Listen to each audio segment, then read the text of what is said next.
Hola, bendiciones hermanos y hermanas. Damos gracias al Señor en este nuevo día. Seguimos meditando las Escrituras. Estamos leyendo el libro de Jeremías. Hoy vamos a leer los capítulos del 21 al 25, pero en este video comentaré del 21 al 24 porque espero más tarde poder subir un comentario especial sobre el capítulo 25, el cual es muy importante. En el capítulo 21 leeremos cómo Jeremías comenzó su revisión cerca del fin de la vida de Judá como nación alrededor de la fecha inicial en que Nabucodonosor sitió la ciudad en Jerusalén por última vez, es decir, el año 589 a.C. aproximadamente, el rey Sedequías, el último de la dinastía de David que ocupó el trono de Judá, le envió dos consejeros a Jeremías para indagar si había esperanza de liberación del sitio que estaban padeciendo a manos del rey Nabucodonosor. Quizá Jehová podría hacer un milagro como los que con frecuencia había hecho en el pasado. La pregunta pasó por alto el pecado continuo y cómo desafiaron a Dios a pesar de las constantes advertencias del mismo Jeremías. Lo que preguntaban, los que preguntaban actuaban como si no tuvieran la palabra del Señor o las advertencias que el Señor había hecho. Él les había dicho que les traería su juicio a causa de toda su maldad. Esto ya lo venimos leyendo repetidamente y aún así ellos persistieron en la impiedad. La única respuesta que el profeta les podía dar es la misma que por tanto tiempo les había profetizado. Esta era que por causa de su pecado la ciudad iba a caer, puesto que ellos por su pecado e idolatría se habían convertido en enemigos de Dios. La mayoría de ellos iba a morir, y estos tuvieron que esperar verse sitiados totalmente, acorralados para ver que su única salvación siempre fue y había sido Jehová, el Dios verdadero. Esto es confirmado en el capítulo 22. Nos dice, ¿por qué ha hecho así el Señor a esta gran ciudad? Entonces responderán, porque abandonaron el pacto del Señor su Dios y se postraron ante otros dioses y les sirvieron a estos. En este capítulo 22 veremos cómo de forma poética los acusa Jeremías al pueblo de jactancia, una jactancia totalmente equivocada, en la cual destaca a aquellos que hacen el bien y defendían la causa del pobre y el necesitado. Estos son los que afirmaban conocer bien a Dios. Este capítulo 22 veremos cómo Jeremías comienza el repaso de la historia nacional de Judá con un recuento de sus tres últimos reyes. No hay mejor regla para medir el pensar y el sentir de un pueblo que la actitud de sus gobernantes, pues son los líderes los que marcan la pauta. Quizá antes, durante el reinado de Josías o poco antes de su muerte, Jeremías ya les había dado una serie de instrucciones y promesas a los reyes de Judá. En esas instrucciones, Jeremías los exhortaba a que fueran buenos reyes, que se portaran de acuerdo a los mandamientos que Dios mismo les había dado por medio de Moisés.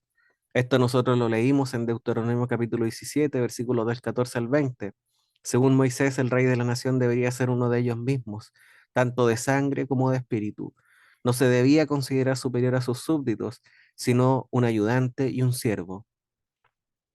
No se debería jactar de la cantidad que poseyera de propiedades, caballos, oro o esposas.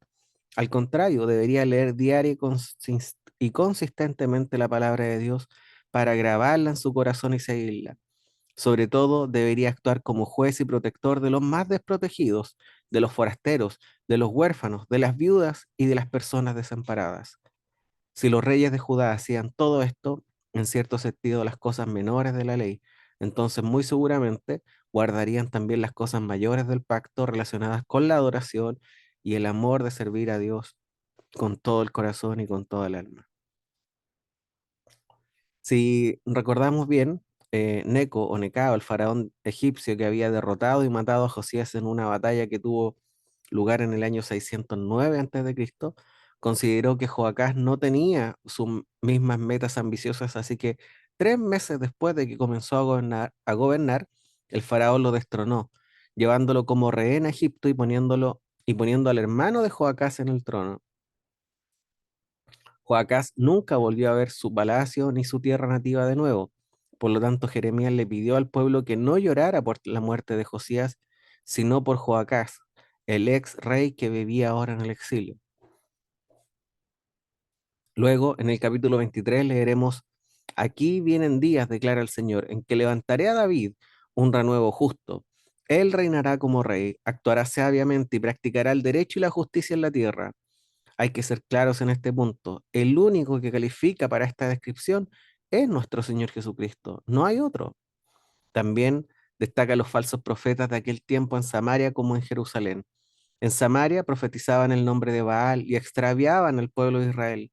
Y los profetas de Jerusalén cometían adulterio y andaban en mentiras, e incluso lo llega a comparar con Sodoma y Gomorra. Por lo tanto, les tiene un castigo especial preparado. Veremos que Jeremías les advierte que no deben escuchar a los falsos profetas, ya que estos les decían que no se preocuparan, que Dios traería paz. Y esta pudo haber llegado si es que estos hubieran profetizado realmente la palabra del Señor y lo hubieran invitado al pueblo a arrepentirse como el Señor demandaba.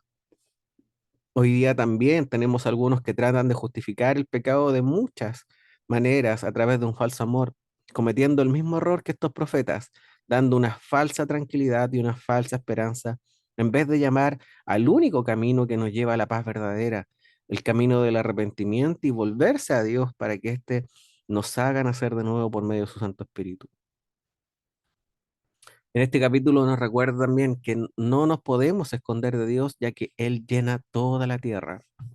También nos dice el profeta que tenga un sueño, que cuente su sueño, pero el que tenga mi palabra, que hable mi palabra con fidelidad. Qué importante esto, el profeta que tenga un sueño, que cuente su sueño, pero el que tenga mi palabra, que hable mi palabra con fidelidad. Recordándonos así que hoy nosotros contamos con su palabra escrita y que la podemos apreciar día a día.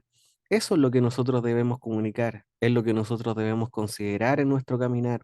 Podríamos tener sueños, pero estos jamás van a estar por sobre la autoridad de la palabra de Dios que encontramos en la Biblia. En este capítulo nos encontramos con tremendos versículos para recordarle a todos aquellos que hoy en día se hacen llamar profetas de Dios y que comienzan muchos de sus discursos con advertencia diciendo el Señor me habló, declarando Dios me dijo, por ejemplo, un llamado a aumentar nuestro temor de Dios. En el capítulo 24, poco después que el rey Jeconías o Joaquín fue llevado al exilio, es decir, cerca del año 597 a.C., el Señor le dio a Jeremías una visión. El profeta presenta la visión en este punto para responder algunas preguntas que seguramente le inquietaban tanto a él como a otros creyentes que habían quedado atrás. ¿Qué iba a pasar con los exiliados judíos? ¿Acaso iban a perder su identidad en la lejana Babilonia? ¿Perderían su religión y su fe y se olvidarían de Dios para siempre? En parte, Jeremías escribe esta visión para probar una vez más que el Señor siempre cumple con su palabra. Él había prometido, en los días venideros lo entenderás claramente. Y esa visión permitió que Jeremías empezara a entender lo que iba a ocurrir. Dios explicó que la cesta que contenía los higos buenos representaba a los exiliados que recientemente habían sido llevados a Babilonia. El Señor prometió que los iba a cuidar y que los haría regresar a la tierra prometida. Su fe en el Señor y en su palabra se iba a fortalecer por la experiencia y por el arrepentimiento. De nuevo, llegarían a ser el verdadero pueblo de Dios, que encuentra su apoyo completo en Él y en su palabra. Él sería su Dios. Nuevamente el Señor y su pueblo compartirían la feliz comunión. A pesar del duro juicio que iba a azotar a los judíos y a Jerusalén, algo bueno saldría de todo esto. Los exiliados aprenderían la lección y regresarían al Señor de todo corazón, ofreciéndole sacrificios de su agrado. Los higos malos que leeremos en esta historia no estaban en condiciones de ser una ofrenda para el Señor. Representaban a Sedequías y a los que habían optado por quedarse en Jerusalén y luchar hasta el fin. Su corazón permaneció endurecido, sin aprender nada de la lección que el Señor les estaba dando. Iban a caer bajo el juicio del Señor porque su impenitencia permaneció invariable. Aún si trataran de escapar del castigo huyendo a Egipto, estos serían aniquilados.